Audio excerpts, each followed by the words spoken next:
ओम शांति। 19 दिसंबर 2015। साकार महावाक्य।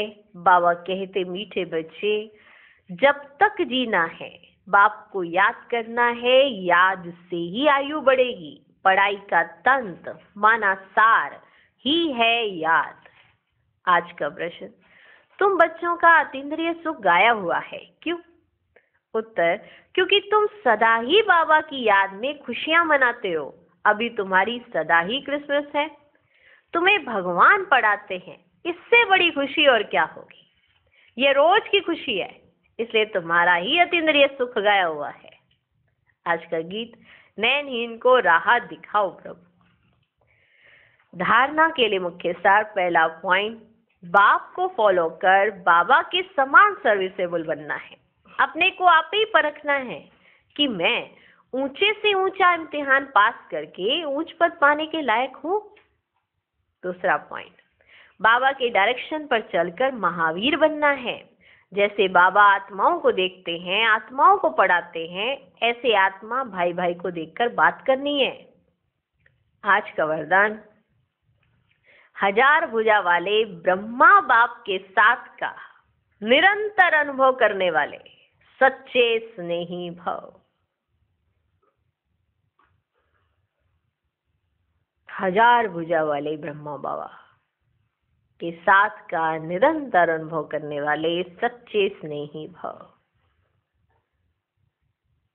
वरदान में बाबा आपका हो गया, और वो भी 1000 भुजाओं से। बाबा ने पीछे मुरली में कहा था, 2 भुजा वाले आपको दिखाई देते हैं, 1000 भुजा वाले दिखाई नहीं देता है।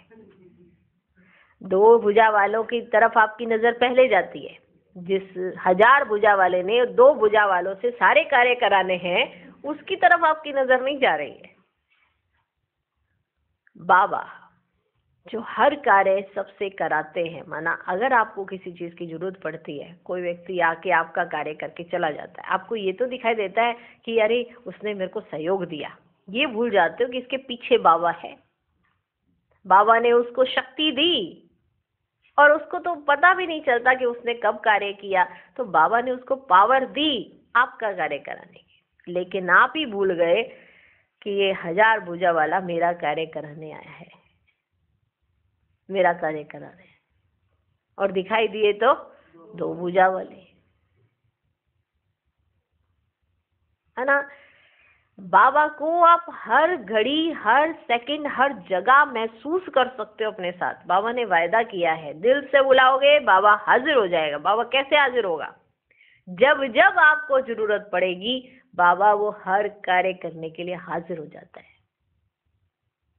हाजिर हो जाता है। इतना निश्चय अंदर से होना चाहिए पहले तो, कि मेरा हर कार्य, कभी भी उसमें कोई विघ्न नहीं पड़ता, मेरा हर कार्य सफल हो जाता है। तो कौन करता है आगे? बाबा करता है ना। पर ये भूलना नहीं है ना। 2 भुजा वाले आपको कोई कार्य करते हो, उनका एहसान आप अंदर रख लेते हो और याद रखते हो कि अरे मेरे को इसको रिटर्न करना पड़ेगा, इसने मेरी मदद की है। और उसके पीछे की जो ताकत है, उसका रिटर्न याद है, जिसने कराया। आप 2 भुजा वालों का रिगार्ड करो, सम्मान करो, सब कुछ करो, करो, क्योंकि वो निमित्त बने हैं। लेकिन कराने वाले को भूलो मत, वो 1000 भुजा वाला आपका सहयोग देने के लिए बंधा हुआ है, क्योंकि वो अपना वायदा निभाता है। क्या हमने अपना वायदा निभाया है? ये हमेशा याद रखो और हमेशा चेक करो। 1000 भुजा वाले ब्रह्मा बाप के साथ का निरंतर अनुभव करने वाले सच्चे स्नेही भव। वर्तमान समय 1000 भुजा वाले ब्रह्मा बाप के रूप का पाठ चल रहा है। जैसे आत्मा के बिना भुजा कुछ नहीं कर सकती, वैसे बाप दादा के बिना भुजा रूपी बच्चे कुछ नहीं कर सकते। जिनके पास भुजाएं हैं वो बच्चे बाप दादा के बिना कुछ नहीं कर सकते। तो ये भूलो मत कि कराने वाला कौन है। हर कार्य में पहले बाप का सहयोग है। जब तक स्थापना का पाठ है, तब तक बाप दादा बच्चों के हर संकल्प और सेकंड में साथ साथ है। इसलिए कभी भी जुदाई का पर्दा डाल वियोगी नहीं बनो। आप हर सेकंड बाबा को अपने साथ महसूस कर सकते हो। इतना प्यार होना चाहिए, इतना प्यार। नहीं तो बच्चे याद करने बैठते हैं, उसकी तो याद भूलनी मुश्किल होनी चाहिए।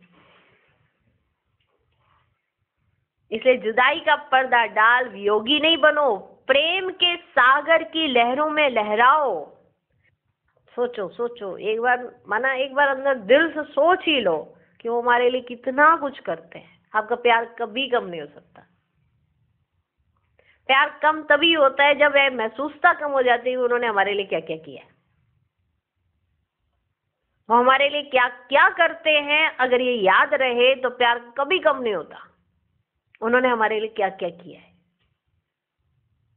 बाप ने मेरे लिए क्या क्या किया है, तो प्यार आपका कभी कम नहीं होता। आपकी याद कभी कम नहीं हो सकती। हम ये भूल जाते हैं कि उन्होंने मेरे लिए क्या क्या किया है। फिर हम मनुष्यों को देख लेते हैं, उनके उस हिसाब से, अरे हमें भी तो करना पड़ेगा ना, उन्होंने किया हमारे लिए, हमें भी तो देना पड़ेगा ना ये सहयोग उनको, उन्होंने दिया है हमारे को। जिसने दिलवाया, जिसने करवाया, उसी को भूल रहे हो। प्रेम के सागर की लहरों में लहराओ, गुणगान करो लेकिन घायल नहीं बनो।